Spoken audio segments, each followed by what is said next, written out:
আমি শুভেন্দু অধিকারী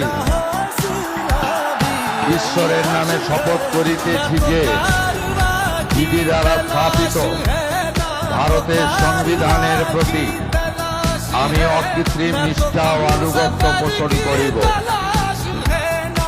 আমি ভারতের সার্বভৌমত্ব ও অখণ্ডতা রক্ষা করিব।